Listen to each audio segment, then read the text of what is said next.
ایک زمانہ تھا، شریف مکہ کا دور تھا، اعلی حضرت حج پہ گئے تو ہندوستان کے بہت بڑے شاعر تھے، وہ بھی حج پہ گئے ہوئے تھے۔ پرانی تصویر اگر کسی کے پاس ہو، گنبد خضرا کے پاس 2 کھجور کے درخت تھے، اب تو نہیں ہے، تعمیری ضروریات کی وجہ سے ان کو ہٹا دیا گیا، تو شاعر نے اپنے انداز میں ایک تخیل باندھا اور اس نے کہا، کب ہیں درخت گنبد شہ والا کے سامنے، کب ہیں درخت گنبد شہ والا کے سامنے، مجنو کھڑے ہیں خیمہ لیلا کے سامنے۔ لوگوں نے کہا واہ واہ، کمال کر دی، کیسا تخیل باندھا، بڑی داد پائی نا لوگوں سے۔ تو کسی نے آ کے یہ شعر اعلی حضرت کو سنایا کہ وہ شاعر جو ہندوستان سے آئے ہوئے انہوں نے یہ شعر کہا، کیا تخیل باندھا ہے۔ اعلی حضرت شعر سننے کی دیر تھی، چہرے پہ جلال آ گیا، رگے غیرت پھڑکنے لگی۔ کہا، اس کو یہ جرأت کہ میرے رسول کے روزے کو لیلا کے خیمے سے تشبیہ دی، لیلا کی اوقات کیا ہے؟ تھر تھر کانپنے لگے۔ کہا، بلا کے لاؤ، اسے بلایا گیا، حاضر کیا گیا۔ اس کا خیال تھا مجھے داد ملے گی، لیکن کہا کہ تو نے رسول کریم کے روزے کو تشبیہ دی لیلا کے خیمے سے، تو ہاتھ باندھ کے کھڑا ہو گیا، حضور میری توجہ ادھر نہیں گئی۔ تو فرمایا اس کی اصلاح کر لو۔ جی حضور آپ اصلاح دے دیجئے۔ فرمایا تمہارا مصرع اولا ٹھیک ہے، مصرع ثانی میں اصلاح ہوگی۔ اس نے یہ کہا تھا، کب ہیں درخت گنبد شہ والا کے سامنے، مجنو کھڑے ہیں خیمہ لیلا کے سامنے۔ تو اعلی حضرت نے اصلاح دی، کب ہیں درخت گنبد شہ والا کے سامنے، قدسی کھڑے ہیں عرش معلا کے سامنے، قدسی کھڑے ہیں عرش معلا کے سامنے۔ سخن و شاعری شہر یار اپنی جگہ، نعت کہنے کو احمد رضا چاہیے۔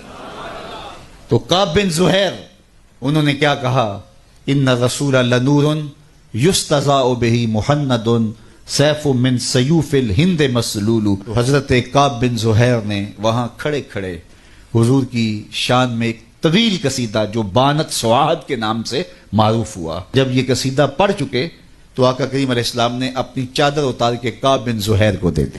اس لیے ہم یہ کہتے ہیں کہ اگر آپ ثنا خاں کو بلائیں، نعت خاں کو بلائیں، اس کو بعد میں آپ نذرانہ دے سکتے ہیں، اس کو جو ہے وہ آپ چادر دے سکتے ہیں، اس کو جبہ دے سکتے ہیں، اس کی جو خدمت کرنا چاہے کر سکتے ہیں۔ یہ میرے حضور کا طریقہ ہے، لیکن یہ تماشا نہ لگائیں، یہ برستے ہوئے نوٹ اور پھر یہ جو رنگ ڈھنگ ہمارے سٹیجوں کے اوپر ہوتا ہے، اور جس شعر پہ نوٹ آ رہے ہوتے ہیں وہ شعر بھی 6 بار پڑھا جاتا ہے۔ وہ کہتے ہیں یہ شعر چودھری صاحب کے نام اور سارے شعر حضور کے نام، چودھری صاحب کے نام کوئی شعر نہیں، سارے شعر میرے حضور کے نام ہوتے ہیں۔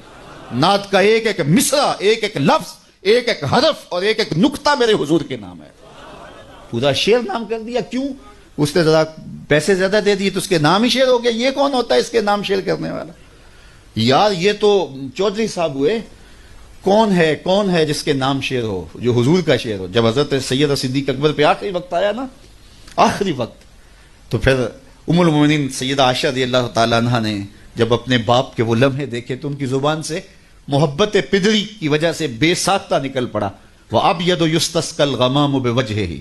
یہ حضرت نبی رحمت کے چچا جان نے حضور کے لیے یہ ایک شعر کہا تھا، تو چہرہ اس طرح تما رہا تھا، تو یہ مصرع ان کی زبان پہ آ گیا۔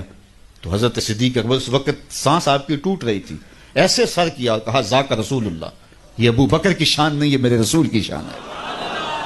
تو نعت کا شعر تو نظر نہیں کیا جا سکتا، حضرت ابو بکر صدیق جو رسول اللہ کا عکس ہیں اور وہی جلوے ان کے چہرے کے اوپر پڑے ام المومنین کو دکھائی دیے، تو نے کہا ذاک رسول اللہ، نہیں یہ شان میرے حضور کی ہے۔ چودھری صاحب کون ہوتے ہیں؟